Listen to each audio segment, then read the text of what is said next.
let's tell a tiger to go eat a balanced diet. The tiger doesn't go mix in a salad with some lettuce and tomatoes and sprinkle on some cucumbers and maybe a little pickle here and there. And in fact, there are cases, and it's actually more so cases for opportunistic carnivory, where herbivores will occasionally, if they have the opportunity to, become carnivores. Not only are plants and vegetables giving you that microdose of chemotherapy that you'd like every single day, every single time you eat them, you name it, they all contain phytotoxins. And the reason is because plants need to defend themselves in some way, shape, or form. But you can bite into a plant. But when you do, plants also have the ability to communicate with each other and tell other plants, hey, I'm being eaten. You do not want fiber, 100%. Balanced diets. Now, you might think, well, a balanced diet is really important. And, you know, I mean, that's what every nutritionist says. Even doctors say it. And everybody's saying, well, you need to have a balanced diet. It's really important to have a balanced diet. And I'm here to tell you that balanced diets are a lie. And the reason they're a lie is because we have to actually look at this from a purely objective standpoint first. And look at what exactly does it mean to have a balanced diet, and what exactly is a balanced diet in the first place. Now, there's a lot of detail here that I'm going to go through, and I'm just going to assume that some of the science is already clear behind this or understood, but I'm going to get pretty into it, and you'll see just why a balanced diet doesn't exist, and you'll sort of also see why a balanced diet actually ages you quicker. There's a lot of things. Yeah, so let's get to it. Now, let's understand what exactly, like, where does this term balanced diet come from? And I thought a balanced diet is healthy for you and you need a balanced diet. Well, first, let's look at what exactly is a balanced diet. Well, they say it would be, that means that you need to have your fruits and vegetables because those are obviously very healthy. And then afterwards you have your meat because meat isn't as healthy. And then you have your dessert, like your sugars or whatever. Like, okay, first off, no, you don't actually need any of those. Specifically, you don't need any plants or vegetables at all. In fact, they're damaging for you. And they're damaging to you for a myriad of reasons, but just to name a few. So first off, if you haven't seen my phytotoxins video, go watch that because that'll explain why you're giving yourself a dose of chemotherapy every single time you are eating plants and vegetables. On top of that, not only are plants and vegetables giving you that microdose of chemotherapy that you'd like every single day, every single time you eat them, you're also getting increased lipid peroxidation and reactive oxygen species. Now, what exactly are lipid peroxidation and reactive oxygen species, as well as glucose autooxidation?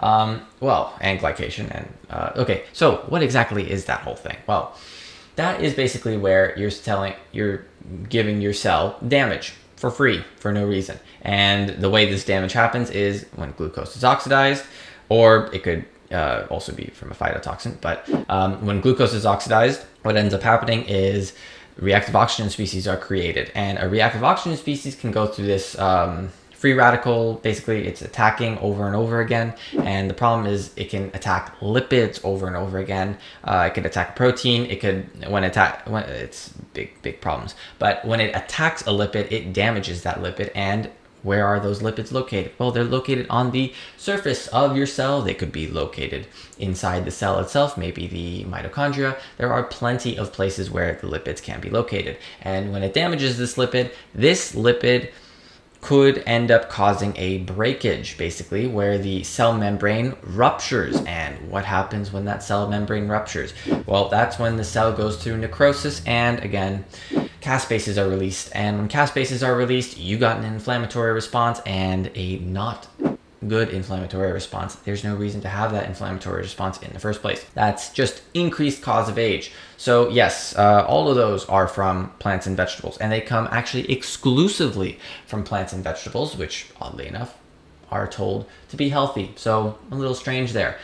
Why exactly would that be the case? Yeah, so when you actually know the biochemistry behind this looks like, well, I can't swear, but I think you could sort of see where I'm going through, what I'm going to say there. So yeah, you don't want that. And when I say you don't want plants and vegetables, I mean you don't want them at all.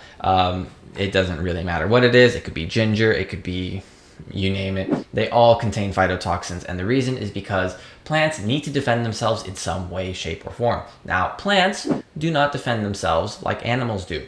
Plants defend themselves chemically. Animals, for the most part, maybe except platypus or a couple of other ones of the poisonous variety, they all defend themselves mechanically, which means if you try to eat them, or let's say I'm trying to bite the deer is going to kick me. Chestnut tried to get away, but the deer kept charging. Or maybe it's the horse. The horse, yeah, it's going to send me flying.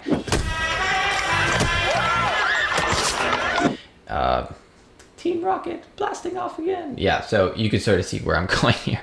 It's going to be an absolute disaster.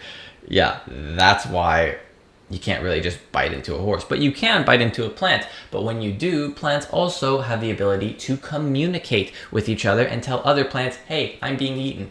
What you're seeing right here is literally plant communication. Plants talking to each other. And that's actually a big deal. And the reason that's a big deal is because plants can say, hey, I'm being eaten, increase your phytotoxin load. And what it'll do is it'll increase the amount of phytotoxins in there. And that's why I think the animal in particular was elephants. Elephants will eat in one area and then they will immediately leave to go graze on another area farther away.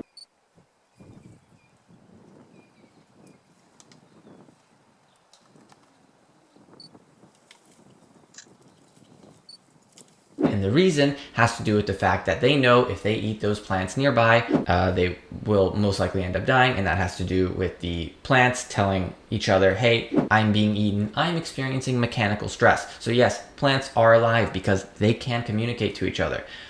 Again, something you probably haven't heard of before as well. Wow. Now, there's even more to it than that. But like, don't you need fiber? Don't you need glucose, the extra glucose? Because obviously your brain runs on glucose and the rest of your body needs glucose. And don't you need vitamin C? Because vitamin C is really important. Yes, to a certain degree, but no, actually, you don't need them. And you're gonna say, what? You don't need them? Yeah, so first off, you do not want fiber 100%. Or maybe you can look at Kent Carnivore or many other people who've experienced this in the past. Fiber actually is very irritating for the gut, especially if you have IBS, ulcerative colitis, Crohn's, or any sort of gastrointestinal problem. Yeah, you want to avoid your fiber like the plague. Second off, vitamin C. No, you don't actually need high amounts of vitamin C. And the reason is because vitamin C acts like an antioxidant. Now, why is that important? Why is that a big deal? Well, you need antioxidants if you're eating high amounts of glucose and carbohydrates. So if you're going on this plant-based diet, make sure you're getting tons of vitamin C because you're going to have a lot of inflammatory responses and you're going to need that vitamin C to help deal with that whole antioxidant problem. You're going to get a lot of lipid peroxidation probably as well, so an increased rate of aging. Yeah, it's not going to be good. You don't want to do that. And finally, glucose. Now, I heard glucose is so unbelievably important for the brain and that the rest of the body runs on glucose and the entire body runs on glucose. No, actually, it can run on ketones as well, and the brain, in fact, prefers ketones rather than glucose. And there are only 2 cells in particular that absolutely require glucose, and actually one in particular. It's erythrocytes. Now, erythrocytes are red blood cells, and when your red blood cells are dealing with glucose, the reason actually they need glucose in the first place is because they don't have a mitochondria. And not only that, when you increase the levels of glucose in your blood, maybe because you're eating carbohydrate, let's say that's a bread, maybe let's say that's it doesn't matter. If you're eating any sort of plant material, basically, if it originates from a plant, it's going to have carbohydrate.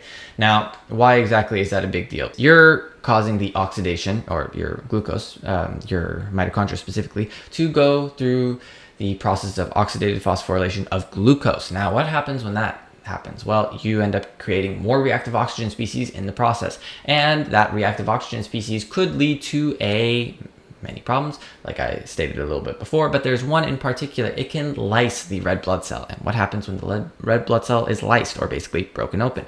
Well, when the red blood cell is lysed, you got some big problems. And I mean big problems. And that's because you got free heme running around. And free heme is not something that you want.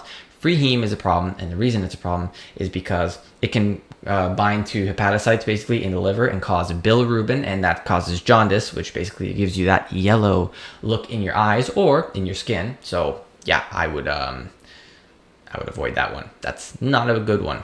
No bueno. And not only that, humans actually, we already know, not only were there cave paintings of specifically humans hunting animals, which basically means they weren't hunting salads. There weren't bowls of salad everywhere. We also know that humans were primarily carnivorous to the degree of 80% minimum, meaning their diet consisted of 80% minimum meat and meat only. It did not consist much of plants. And not only that, even if you say, okay, well, what about that 20%? Well, those were tubers dug from the ground. And let's just look at some of the plants that we have today. Well, just to let you know, every single plant that you have today, and I mean every single one of them, I'm not joking, they are all genetically modified to an extreme degree. And this is because during the agricultural revolution, plants ended up becoming a little bit tastier and a little bit more suitable to eat. And if we look at their previous, the ancestors of some previous plants, maybe like corn, for example, is a really obvious one. If you look at that and you go, is that edible? No. Well, that basically applies to every single other plant. That's what they used to look like. They weren't designed for us to eat them. And in fact, if you do try to eat the corn today, a lot of it is inedible, like the husk of the corn and the entire root and stem are completely inedible. So yeah, and where do you think all of that extra material goes? It can be fed to livestock, I think. That's one of the options. Or it could, I think there are some seed oil stuff that's made in the process. Anyways, it's just, you want to avoid this whole plant stuff. It's not as healthy as it's touted to be. Now, let's actually look at this from a little bit more of a different perspective. Let's look at this from the perspective of, where does balanced come from in the first place? Why was I always told to eat a balanced diet? This term of balance, I mean, obviously there's reason to it. There's meaning behind it. So, no. Let's look at this from a very basic perspective in terms of, let's tell a tiger to go eat a balanced diet. The tiger doesn't go mix in a salad with some lettuce and tomatoes and sprinkle on some cucumbers and maybe a little pickle here and there and then collapse it with the bread. Oh, well, there you go. That makes a burger. No. Okay. The tiger does not do that. Ever.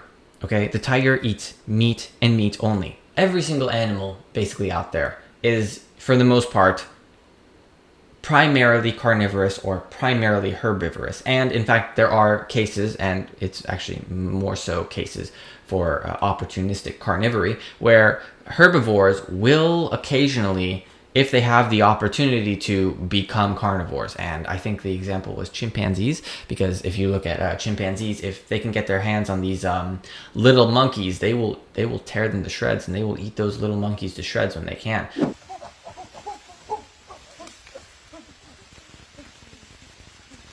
Even though they might be primarily herbivorous. So yeah, there's opportunistic carnivory, there's no question out there. And in fact, I would argue that it's more in favor of opportunistic carnivory, and the reason has to do with the biochemistry behind it, and the fact that when you oxidize fatty acid versus oxidizing glucose, first off, when you oxidize fatty acid, you get 4 times as much ATP.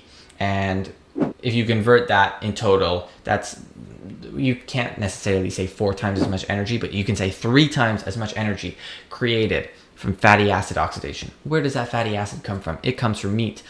And let's just look at the opposite side. Let's look at glucose. How much ATP do you get from glucose? You get around, I think, 40 or 30. And from fatty acid, you get 121, if I remember correctly. So that's like literally a 4-fold increase when you oxidize fatty acid. So why would you oxidize glucose? Glucose is clearly more inefficient. You get less energy from it. And not only do you get less energy from it, you get more reactive oxygen to species, more damage to cells in general. It doesn't make sense. And not only this, even herbivores don't eat glucose. Yes, that might sound a little weird, but no, most of their energy, actually, again, it comes from fatty acid. And where does that fatty acid come from? It comes from fiber. And that's because they can digest fiber. We cannot. The reason they can digest fiber is because they have a cecum, and their cecum is able to break down that fiber into short chain fatty acids. We do not have a cecum, so we cannot break down fiber into short chain fatty acids. So we get no benefit from fiber whatsoever. Now, there's also other problems with fiber, which is the fact that it actually hinders nutrient absorption as well as causing microabrasions in the gut. It's unbelievable. And to me, it's actually surprising how this stuff even propagates in the first place. People are told, hey, you know, you need to eat a balanced diet because a balanced diet is really healthy. And, you know, man, go eat your fruits and vegetables.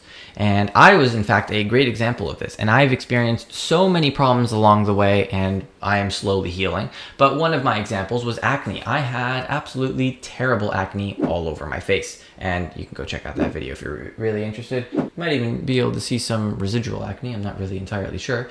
But it definitely built up quite a bit here, and it was definitely all over my face as well. It wasn't pretty. It was pretty annoying. Now, this doesn't just apply to acne. This also applies to sleeping. And you might say, oh, sleeping, like, what do you mean? So if you have IBS, or if you have some sort of a problem related to the stomach, you might actually have to get up in the middle of the night and go use the bathroom. Well, yes, and that has to do with the viscera and the bladder expanding, and that shouldn't actually be happening too often, and that shouldn't be happening too often if you're not experiencing inflammation. If you are experiencing inflammation, then you should have that happening. So it's not, there's just tons of really, really bad things that end up happening in the process. Cystic chest acne. I had really, really bad cystic chest acne. I probably still have some eczema on my back, but it definitely healed. A lot of it's healed for the most part. I've had lethargy throughout the day nonstop, fatigue, emotional mood swings. All that stuff was because of I was eating plants back then.